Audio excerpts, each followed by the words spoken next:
Kembali lagi bersama Ibu Endah. Bagaimana kabarnya hari ini? Kabar baik bukan? Ibu berharap semua dalam keadaan sehat selalu, walau belajar dari rumah. Hari ini kita akan belajar tema 3, peduli terhadap makhluk hidup. Subtema 1, pembelajaran ketiga.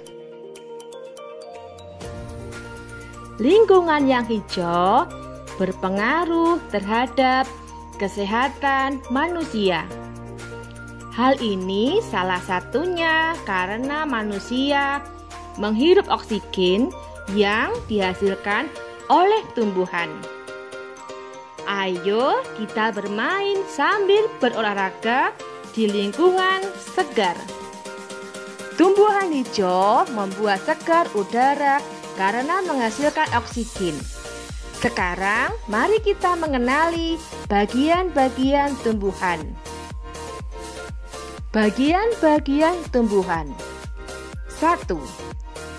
Akar. Akar adalah bagian tumbuhan yang umumnya berada di dalam tanah.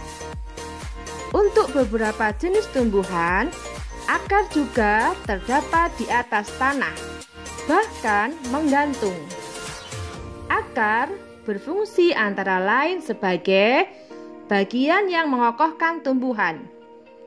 Jika tumbuhan tidak memiliki akar, tumbuhan akan mudah dicabut, mudah roboh ketika diterpa angin atau hanyut terbawa air ketika turun hujan.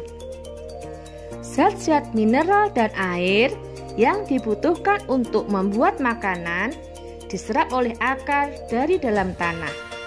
Namun, pada beberapa tumbuhan tertentu, akar tidak hanya berfungsi menyerap air dan mineral, tetapi juga berfungsi sebagai penyimpanan cadangan makanan.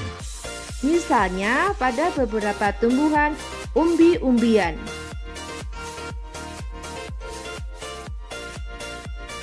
Bunga. Bunga merupakan bagian tumbuhan yang berfungsi sebagai alat perkembangbiakan tumbuhan biji. Batang. Batang bagian tumbuhan yang berada di atas tanah adalah batang yang berfungsi sebagai tempat munculnya daun, bunga, dan buah. Batang juga berfungsi mengedarkan mineral dan air yang diserap akar serta zat makanan hasil fotosintesis ke seluruh bagian tubuh tumbuhan.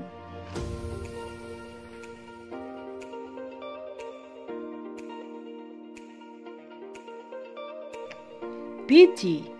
Biji merupakan hasil dari pembuahan yang terjadi akibat penyerbukan antara serbuk sari dan sel telur pada putik.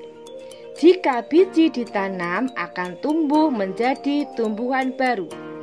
Biji memiliki keping. Biji ada yang berkeping 1 dan ada yang berkeping 2.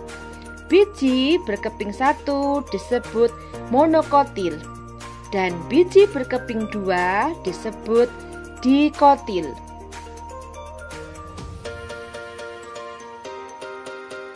Buah.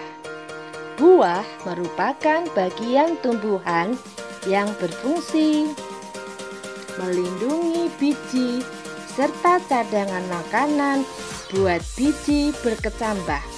Contohnya, buah mangga dan buah apel. Buah terdiri atas daging buah dan biji. Bagian yang kita makan biasanya daging buahnya. Daun. Bagian tumbuhan yang berfungsi sebagai tempat berlangsungnya fotosintesis adalah daun.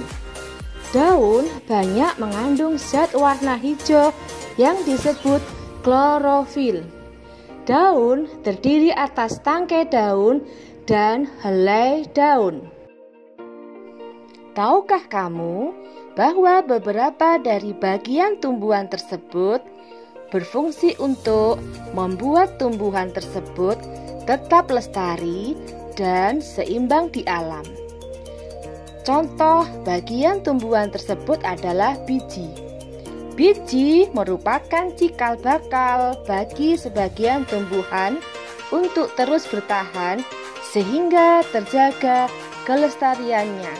Anak-anakku yang hebat, bisakah kamu mencari bagian tumbuhan lain yang berfungsi untuk menjaga kelestarian tumbuhan tersebut?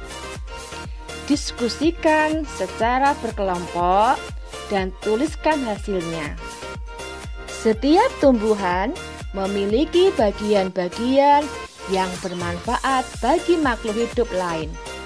Di antara tumbuhan tersebut ada yang memiliki bunga. Bunga-bunga di sekitar rumah Lani terlihat sangat subur dan beraneka warna. Lani sangat rajin merawat bunga-bunga tersebut. Ia menyiramnya setiap hari dan memberikan pupuk secara teratur. Bunga membuat lingkungan rumah Lani menjadi indah dan sejuk dipandang mata.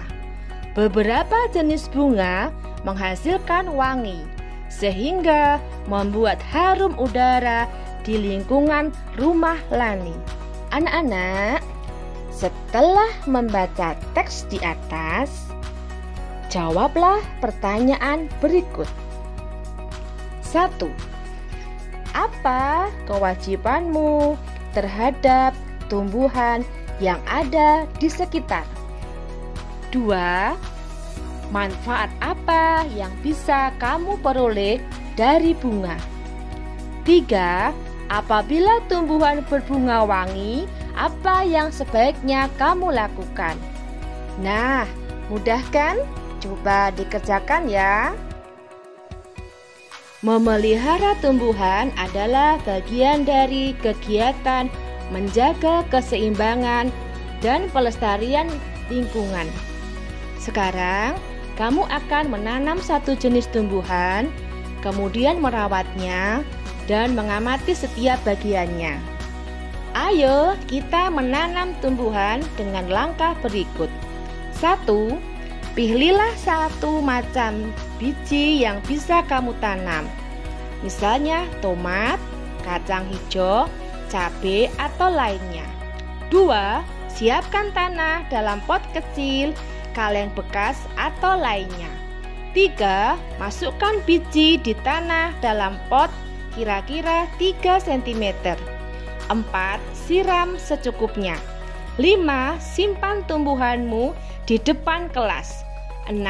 Siramlah tumbuhanmu setiap hari. Anak-anakku hebat dimanapun kalian berada. Saat tanamanmu mulai tumbuh, lakukan kegiatan berikut. Identifikasi dan tuliskan setiap bagian tumbuhan berikut fungsinya. Diskusikan hasil pengamatan secara berkelompok. Tuliskan hasil diskusi dalam bentuk laporan. Kamu dapat menyertakan gambar dalam laporan tersebut. Ayo berlatih. Anak-anak, ambillah daftar pertanyaanmu yang telah kamu buat. Tambahkan pertanyaan baru yang menurutmu penting. Kamu boleh mendiskusikan daftar pertanyaanmu dengan kakak, adik, dan orang tuamu di rumah. Berikutnya, ayo renungkan. Tulislah apa saja yang telah kamu pelajari dari kegiatan hari ini, dan apa yang ingin kamu ketahui lebih lanjut.